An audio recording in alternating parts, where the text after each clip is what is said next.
지난 주말에도요, 다시 시위가 있었습니다. 박 대통령을 탄핵에서 건져야 된다고 생각하는 사람들은 강남의 코엑스에 모여서 이 특검까지 갔고요. 그 뭐 도곡동입니까? 그 다음에 그래서 강남도 역까지 행진을 했습니다. 박근혜 대통령이 이렇게 탄핵되어야 된다고 주장하는 사람들은 광화문 광장에 다시 모였습니다. 자, 상징적인 사건이 하나 일어났는데요. 어제 민주당의 문재인 후보가 구미시청을 갔는데 박근혜 대통령 지지자 수백 명이 몰려들어서 이렇게 문재인 대표의 차를 에워싸고 차량을 가로막고 빨갱이 탄핵 무효를 외치면서 흙과 쓰레기를 던지고 차에 빨길질을 해서 25분간 차에 갇혀 있었다고 합니다. 자, 이 부분에 대해서 민주당은 굉장히 항의를 했는데요. 지금 이런 어떤 부분과 관련해서 한 언론은 사회적 내정 같은 전운이 우리 사회에 감돌고 있다라고 이야기를 했습니다. 자, 우리 사회에 휘발유가 엎어져 있다. 야권 친문 세력들은 기세등등해져 있고 울분에 찬 친박 세력들은 지금 길거리에서 폭력화되어 가고 있다. 내전을 방불케 할 정도로 이렇게 내전이 깊다. 이렇게 이야기를 하고 있습니다. 자, 이 와중에 한 스님 성적이 박탈되었다라고도 하는 이야기도 있습니다만은 지난 토요일 날 오후 10시에 넘어서 분신을 시도해서 지금 이 생명이 위태롭다고 합니다. 지금 이 시기에 왜 분신을 하는지 참 의문인데요. 그 스님도 자주 평화 통일 위원회인가 하는 다소 과격한 좌파 조직의 멤버로 있었다고 합니다. 자, 이제요 80년대나 90년대 초반을 보는 듯한 우리 사회의 거리의 대중들의 어떤 폭력화, 극단적 경향이 지금 눈에 보이고 있습니다. 이 와중에 민주당은 2월 경선 3월 후보 확정이라는 당 내부의 계획을 수립을 했다고 합니다. 자, 민주당은 추미애 대표는 어제 기자회견을 해서 경선 룰 논의에 착수했다라고 이야기를 하면서 아직 박 대통령이 탄핵이 확정되지 않은 점을 고려해서 경선 시기나 방법을 구체적으로 언급을 하지 않았지만은 여태까지는 이런 대외적 국민의 시각을 고려해서 대선 경선 일정을 사실상 말하기를 꺼려온 데 비해서 이제 대놓고 우리는 언제 경선을 하겠다라는 입장을 밝히기 시작했다라는 것이 중요합니다. 자, 민주당은 현재 탄핵 심판이 2월 말 내지는 늦어도 3월 초에는 끝날 거로 보고 대선 준비에 이미 돌입을 했다고 합니다. 국민의 시선을 의식해서 제대로 공개를 안 하고 있을 뿐입니다. 당 지도부 관계자는 2월 중순까지도 헌재에서 별 움직임이 없다면 다시 촛불을 들고 나와서 조기 탄핵 결정을 압박할 수도 있다라고 말을 했습니다.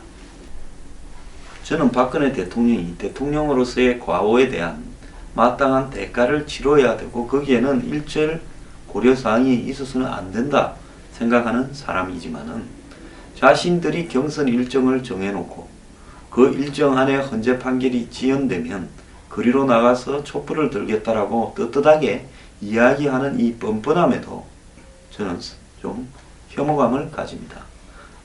헌재가 아무리 늦다 하더라도 3월 중순쯤에는 할 게 뻔한데 6월까지 기다려보다가 6월 중순까지 기다려보다가 안 하면 다시 거리로 나가겠다. 지금 민주당은 대선 일정도 거리 집회를 통해서 결정하려고 하는 겁니까? 18세로 선거 연령을 1살 낮추자. 그러면 한 50만 가까운 새로운 투표 인구가 생기고 젊은 사람들은 문재인을 찍을 거다. 이런 이야기도 뻔뻔하게 하는데요. 저는 낮출 수도 있다고 봅니다.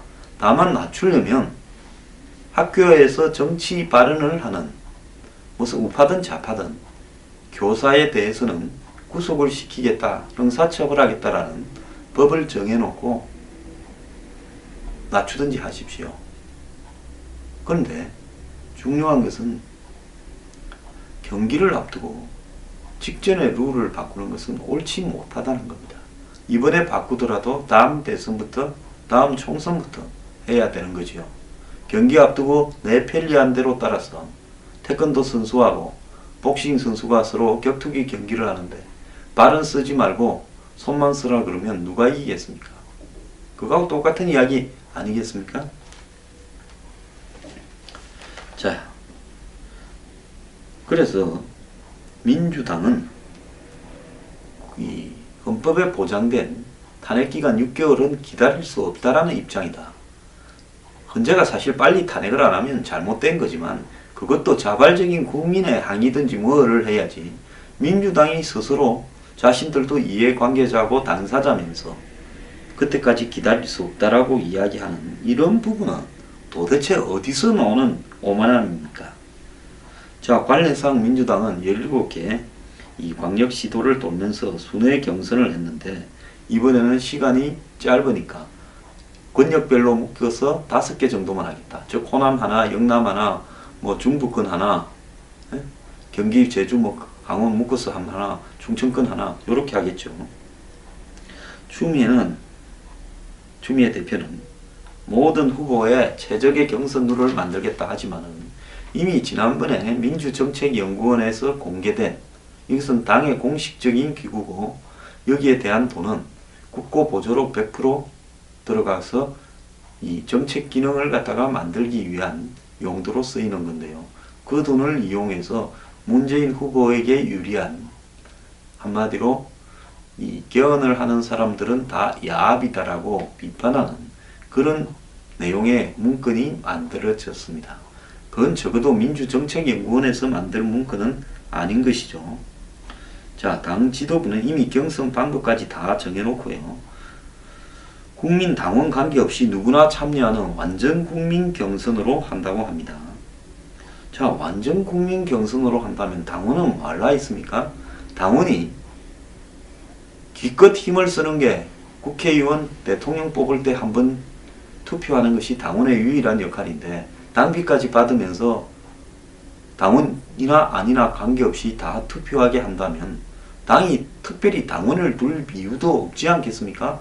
모든 것을 오픈 프라이머리로 해버린다면 당원은 국민과 다를 바가 아무것도 없는데 왜 당비를 당원한테서 받아야 됩니까? 전 국민이 당원이다 그렇게 가면 되지요. 이 부분에 대해서 박원순 시장 측은 수백 명의 선거인단을 선정하고 여러 차례 후보 토론을 통해 후보를 뽑는 배심원단 경선을 요구하고 있다. 이렇게 알려주고 있고요. 또 국민 경선으로 하더라도 모바일 투표 여부가 쟁점이 될 수 있는데 민주당 관계자는 현장 투표로만 하면 이 동원 가능성이 있기 때문에 모바일 투표로 이렇게 해야 되는데 문재인 후보가 유리해지는 이런 측면에 대해서 고민이 있다. 후보들 간에 협의를 해야 된다 합니다. 지난 2012년 대선 후보 경선 때 직접 투표에서는 손학규 후보가 좀 이겼는데요. 모바일 완전 국민 경선에서 짐으로써 후보가 뺏겼다. 이런 논란도 좀 있었죠. 그 이전도 그랬고 이 모바일 투표가 일단 등장하기만 하면 민주당에서 친노 친문 후보는 누구도 질 수가 없는 승률 100%의 투표 행위입니다.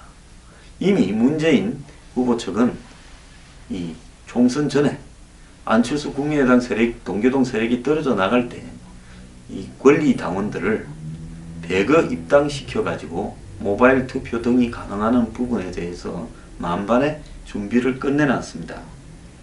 자, 이런 상황에서 이 민주당은 또 대선 기간이 짧아서 결선 투표를 하지 않는 쪽으로 의견을 모으고 있습니다. 대선 기간이 엄청나게 길어도 결선 투표는 안 했을 겁니다. 왜 그런가 하면 1차 투표를 해서 문재인이 과반수를 못 얻을 가능성도 많습니다. 그러면 문재인 또 거기에 이재명, 박원순, 뭐 김부겸, 안희정 등이 쭉 있다 칩시다. 그러면 2차에서 결선 투표를 하게 되면 이재명이 내지 박원순이 되었을 때 다른 후보들이 그걸로 표를 모으기로 하면 문재인이 안 될 수도 있지 않겠습니까? 그렇기 때문에 이 결선 투표는 애초부터 민주당에서는 답안이 아니었던 겁니다. 나머지 후보들이 모두 다 결선 투표를 하자는데 문재인 후보 하나 때문에 룰을 바꾸지 않는다. 자, 후보 룰은 유리한 사람, 즉 지지율이 높은 사람 마음대로 바꾸는 겁니까? 그러진 않지 않습니까? 자, 그래서요, 지금 민주당은 민주를 주장하면서 당의 대선 후보를 뽑기 위한 시기 또 방법에 있어서 가장 비민주적으로, 시기는 자신들이 정해놓은 그 일정 안에 탄핵 일정이 들어오지 않으면 거리를 가서 촛불을 들고 헌재를 위협하겠다고 말을 하고, 또 뽑는 방법에 있어서는 뭐 따놓은 당상이 문재인에게 유리하지 않은 방법은 채택하지 않겠다고 하고, 개헌은 문재인에 유리하지 않기 때문에 야합이라고 하고, 결선 투표는 문재인에게 유리하지 않기 때문에 시간이 짧다라는 핑계로 생각도 안 해본다 하고, 더 나아가서 모바일 투표는 문재인에 유리하기 때문에 반드시 하겠다고 하고, 문재인을 위한, 문재인에 의한 민주당 경선입니다.